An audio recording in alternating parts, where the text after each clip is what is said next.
Tubasuhuza inshuti bakunzi ba Iyarure TV aho mudukurikira muri hose, muri kumwe nanjye MC Theo, abavuga ikinyarwanda aho muherereye hose, abafumbira, abahana, abahangaza, abahororo, mwese tubahaye ikaze kuri iyi channel yacu ya Iyarure TV. Turi mu kiganiro rero nk'uko twabibateguriye, turi mu kiganiro kijyanye no kwita ku buzima, kuko roho nzima igomba kuba mu mubiri muzima. Iyo niyo ntego dufite mu kiganiro cy'ubuzima. Rero uno munsi dufite umutumirwa wacu, turakwakiriye. Murakoze cyane kunyakira muri Iyarure TV, ndabasuhuje mwese mu izina rya Yesu. Wakwibwira abadukurikirana n'abazadukurikira hanyuma amazina? Murakoze. Amazina yanjye nitwa Twizere Patrick. Twizere Patrick akaba ari umubwirizabutumwa. Umubwirizabutumwa bwiza kandi w'ubushake. Yego. Impamvu mvuze bwiza no ko hari n'ububi. Kandi ngiye mbwiriza ubwiza ko bwavuye ku Mana, bushyira abantu Imana kandi bukazabageza mu ijuru. Turagushimiye rero kuko wemeye kwigomwa uyu mwanya kugira ngo uwuhe abakunzi bacu. Uyu munsi dufite kuganira ku buzima, tugiye kuganira ku ndwara yitwa hypertension cyangwa se bakunze kwita umuvuduko w'amaraso. Niyo mpamvu twagutumiye nk'umuntu ufite ubumenyi muri byo, kuko iyi ndwara irafata abato, abantu bari munsi y'imyaka 20, 15, bari mu myaka 40. Iyi ndwara mu by'ukuri ugiye kutubwira ni gute umuntu yayirinda, ese uwayirwaye yakwifata ate, ni ibiki abujijwe, ni ibiki yakwirinda kugira ngo abashe gukomeza afite ubuzima. Tuguhaye ikaze rero kugira ngo rwose utuvire imuzi n'umuzingo. Abadukurikiye nabo nimba hari ibibazo bazajya muri komenti babaze ibibazo, kandi twiteguye kubasubiza. Murakoze abadukurikiranye. Niyo mpamvu twavuze ngo tubwiriza ubutumwa bwiza bugamije gukiza abantu imibiri, bukabakiza n'ibyaha, kuko Yesu niko yajyaga abikora, gukizaga abantu imibiri agakiza n'ibyaha byabo. Ni Matayo 4:23. Noneho muri Zaburi 104:20 hakatubwira ngo akohereza ijambo rye akabakiza kwinjira mu mva zabo. Ijambo rye niryo akoresha riri kubakiza. Noneho iyi ndwara muri kuvuga ya hypertension disease, hypertension disease ni indwara nyine benshi bazi yuko ari indwara yitwa hypertension, ariko ni indwara z'umutima. Hari n'abazi ko ari umutima. Oya, ntabwo ari umutima, ahubwo hari indwara zitwa indwara z'umutima. Buriya harimo na hypertension, kuko hypertension ni igihe imitsi yawe, iyo bita ariteriyeri, iyo ngiyo ijyana amaraso mu mubiri, igihe iba yabaye mitoya, amaraso yaza agasanga imitsi yananutse, ifite ari amatiyo matoya kandi amazi ari menshi, noneho amaraso akagenda agacamo agashaka kugendamo kuri ya puresha yashaka kugendamo, akabura ukagenda akabyigana. Yabyiganye rero niyo bita hypertension. Babyumvise neza?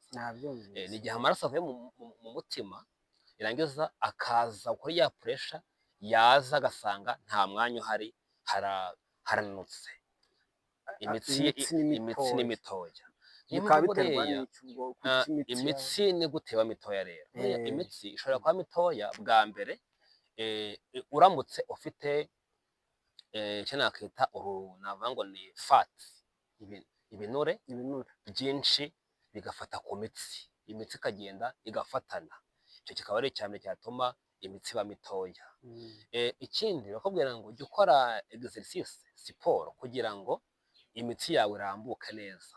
Hari nubwo yaba atari mitoya ikabishanyaraye, hari ubwo igafatana, kikaba ari ikibazo.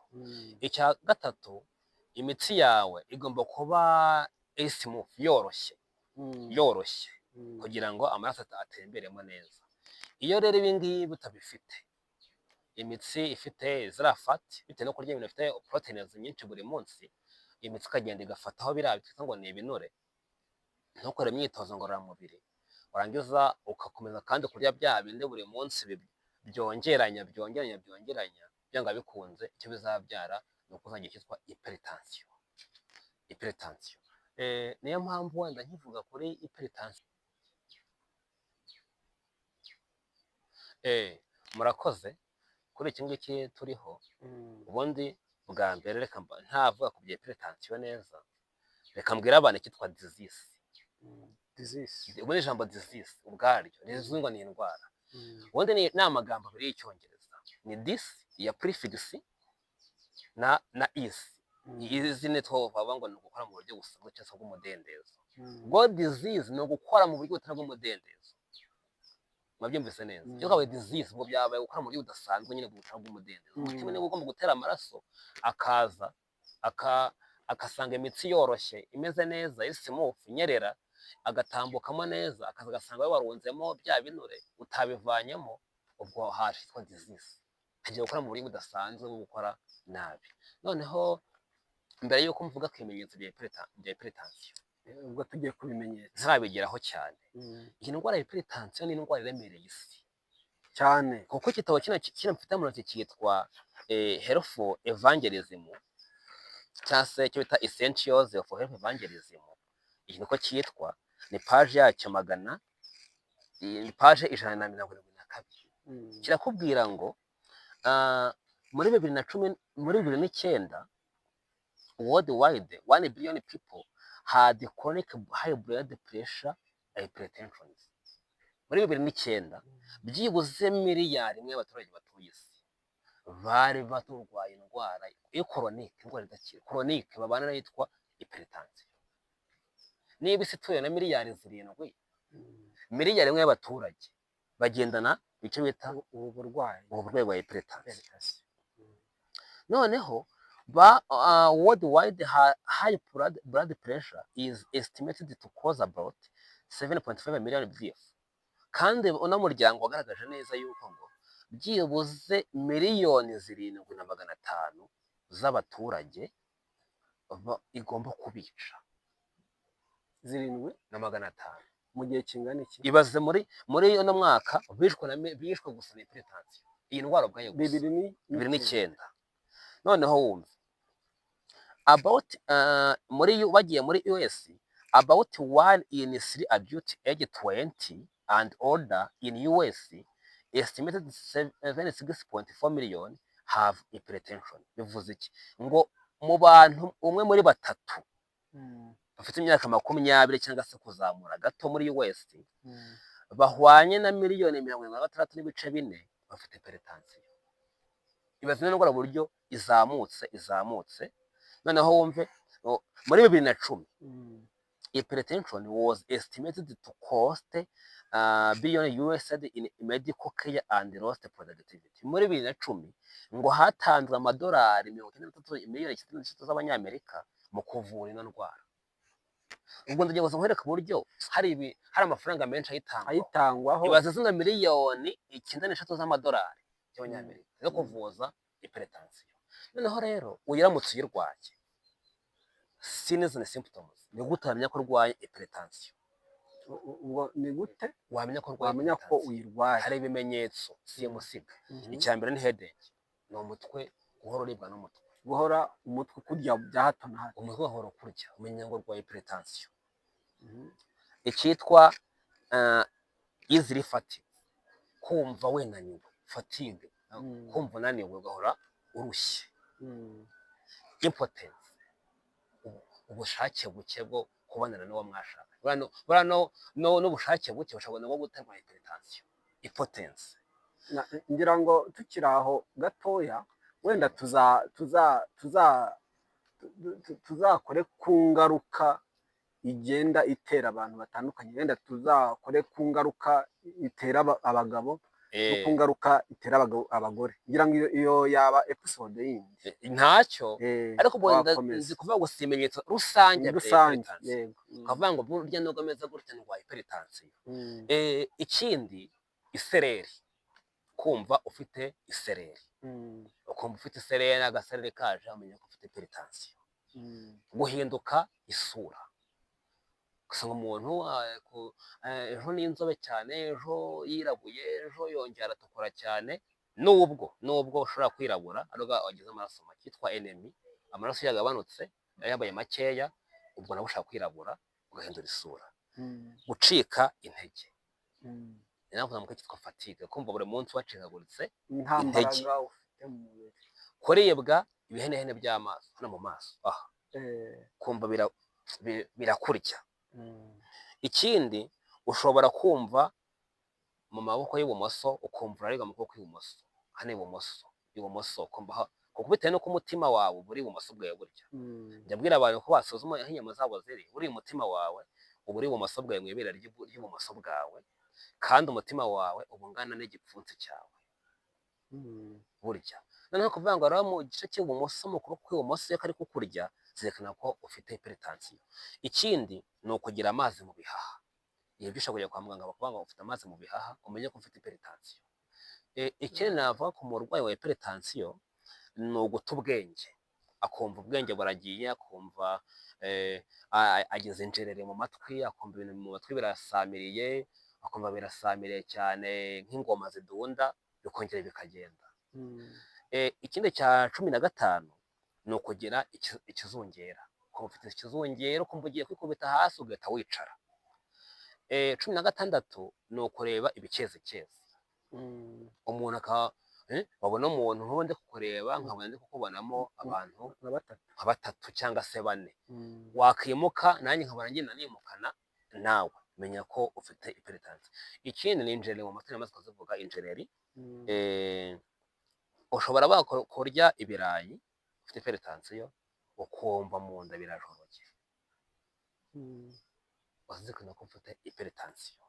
Kuremera mu gatuza, mu gituza ukumva kiraremereye cyane, kiraremereye. N'amaguru ashobora kuremera, nabwo ufite hypertension. Kubyimba ibice biherahera, ubwo mvuze intoki, mvuze amano, buno buce bwose bugenda buhera, ugasanga barabyimbagiranye.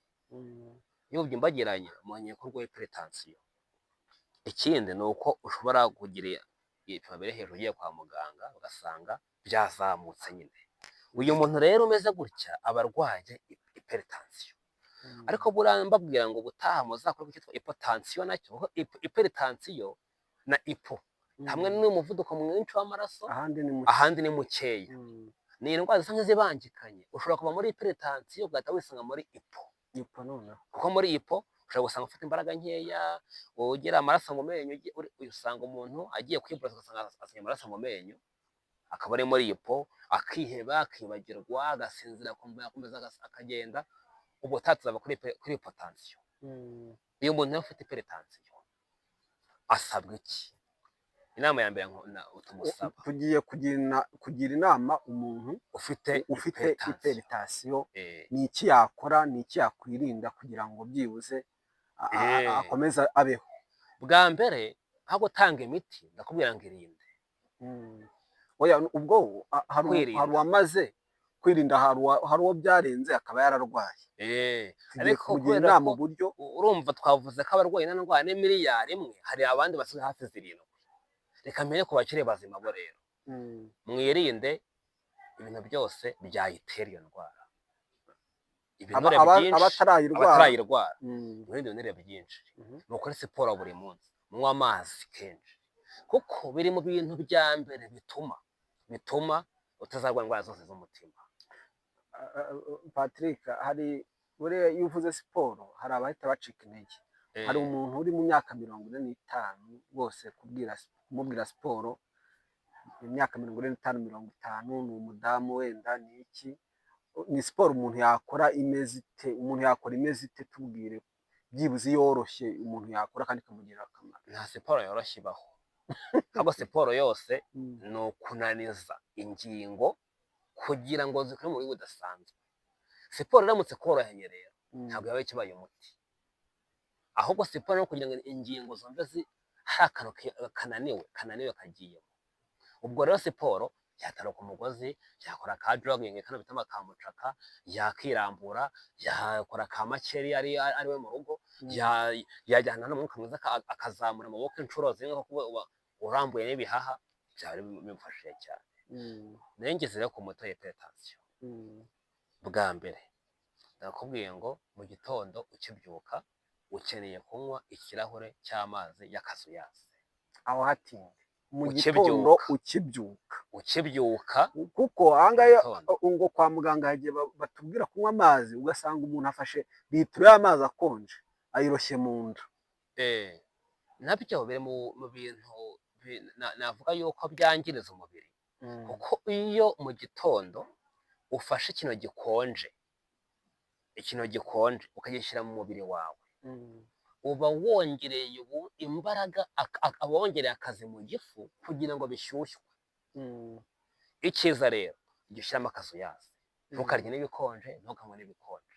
Urabona yuko no muri firigo, kunywa ibyo muri firigo nabwo nzavuga ingaruka zirimo nazo mu minsi izaza, kuko nabyo tuzasanga yuko umwijima wacu ubangamirwa cyane n'ibintu bikonje. Ubwo ndakubwiye ngo mu gitondo ukibyuka fata amazi y'akazuyazi, ukamuremo indimu imwe ingana n'igipfunsi cyawe yose uyikamuriremo ikirahure cy'amazi, nurangiza unywe ayo mazi. Nubishobora uzongeremo ubuki ibiyiko 2. Ubuki bufite vitamine B ya 3, B ya 7, B ya 8, B ya 9, inshuti z'umutima. Indimu ni ingenzi, ni inshuti y'umutima, inshuti y'amaraso, inshuti y'igifu, inshuti y'umwijima, inshuti y'amara. Mu cya kabiri nurangiza ufate igitunguru cyitwa cya onyo rouge, ufate indimu imwe, ufate kokombure imwe, ufate na karoti imwe. Indimu imwe, kokombure imwe, karoti imwe n'igitunguru cya onyo kimwe, ubikatakate neza ushyira ku isahani. Nurangiza umeneho amavuta yerayo ibiyiko 2. Nurangiza uca kuzashyiramo ubuki ibiyiko 2, ubivange neza. Iyo salade imeze gutyo uyirya mu gitondo wenda kurya, kuko umuntu arya mu gitondo na nimugoroba. Wenda kurya mu gitondo, ubikore 4 mu cyumweru, si umunsi umwe. Uzaba uvuye umwijima, uzaba uvuye impyiko, uzaba uvuye amara, uzaba uvuye umutima, uzaba wongereye amaraso, uzaba utumye inzira zose zitunganya amaraso yabwo muri wa mutima, nibwo ni muri hypertension no muri yopo, uzaba ugize neza, wugiriye neza. Nkubwira ngo biragusaba ko byibuze mu cyumweru uzajya uteka, ufata amashaza yitwa ngo urunyogwe, ufata ibigori bitumye cyane nabyo by'amata, ukabitekana ukabirya. Umurwayi wese umutima niyo ndyo nziza agomba kurya, ni amashaza y'urunyogwe ndetse n'ibigori. Icya kane akeneye kurya imineke 2 3 mu cyumweru, asiba umunsi umwe, kuko umuneke nawe igitoki ni inshuti y'umutima. 5 icyitwa shuburokori ni imboga nziza, urazifata ukaziburendinga, ukabona umutobe wazo ikirahure kimwe mu cyumweru, uzaba wigiriye neza. Nkubwira ngo nuvura umutima ukeneye ko uzajya ukoresha icyayi cya hibiscus. Icyayi cyayo ufata akayiko k'ifu ya hibiscus, ugafata gombo 2, indimu 2, urangiza n'ibishishwa byayo ukabishyira muri litiro y'amazi, ukanywa mu gitondo, saa sita nimugoroba. Hibiscus, gombo ugashyiramo n'indimu, ukabiteka ukanywa mu gitondo, saa sita ku mugoroba, 3 mu cyumweru. Nurangiza uzaba uziranye ko uzaba uvuye umutima, uzaba uvuye indwara z'amaraso, kandi hibiscus ifite n'ubushobozi kuko ifite potassium.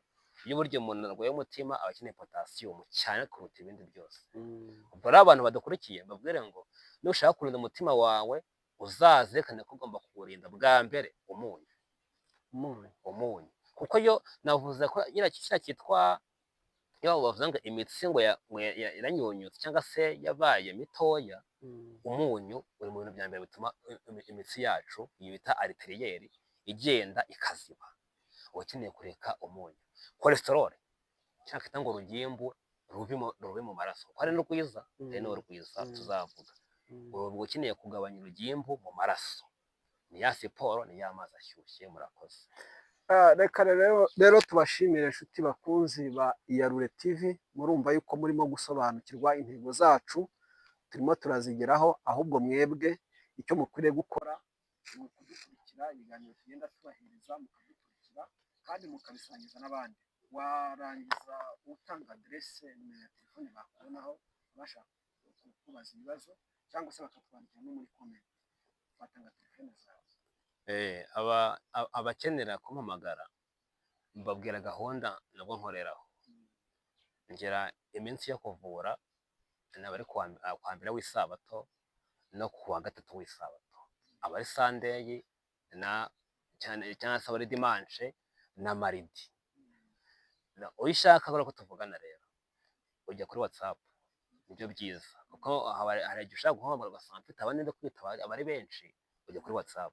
Kuri WhatsApp 07 23 549 729.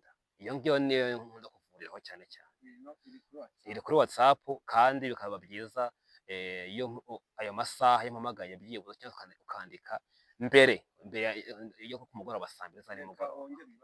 07 23 549 729. Urakoze cyane, ndibutse yuko mwari kumwe nanjye MC Theo ndetse na Patrick Tuyizere. Ikiganiro reka tugisoreza ahangaha, ibibazo tuzabyakira muri comment, nakagaruka Imana.